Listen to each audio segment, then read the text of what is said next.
I'm going to share with you a hidden and yet dangerous trap for men in the consciousness slash personal development space. And before I share what it is, I'm going to give you some context in which I'm coming from. Right? And so from studying at Dom and Her in Italy for the last couple of years, I really like their frame of existence and non-existence. Right? Those contexts and those words work much better than good and evil, right? Or light and dark. And so essentially, if we are life in existence, there's a force called non-life or non-existence. And, one is not good or bad or right or wrong or positive or negative. They're just literally it's like the yin and yang symbol kind of dancing. All right, so that's the context. Now, what is the hidden danger? Well, non-existence wants to create non-existence. And it has infiltrated the teachings of spirituality and personal development in the space so that men are being steered towards anchoring themselves in the lover and magician archetype and away from the warrior and king archetype.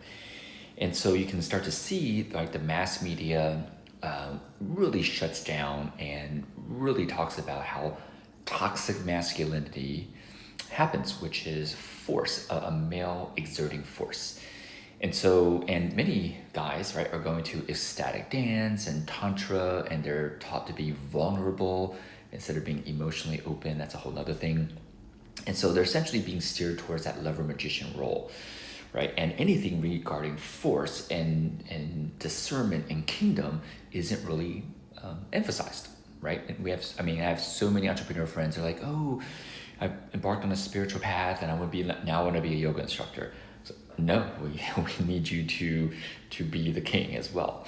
And so what I recommend, right, for men and women seeing this is to recognize this and to hold space and allow the wisdom, right, to sense into the game that you're playing, right? How there is this non-existence force that is steering you towards that softer side without fully honoring the harder side, right? The warrior and king.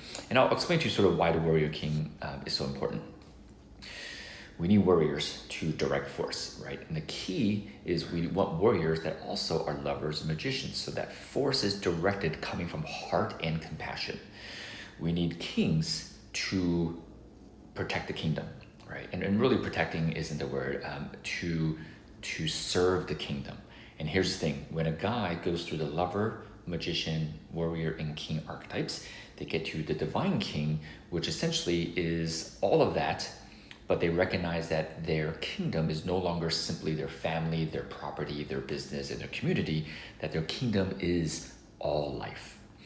And this is what we want men to step into, to remember that their role as divine kings going forward, so that we are nurturing all life on this planet and getting away from us versus them, left versus right, America versus Russia, right? It's literally all life. And so we can start doing this by recognizing the non-existence illusion of steering men away from the warrior and king, so they never complete their initiation to the divine king. So recognize this game and take actions, right, to navigate this game, so you initiate either within yourself, working with other people, with the community, through the archetypes that get you to the divine king.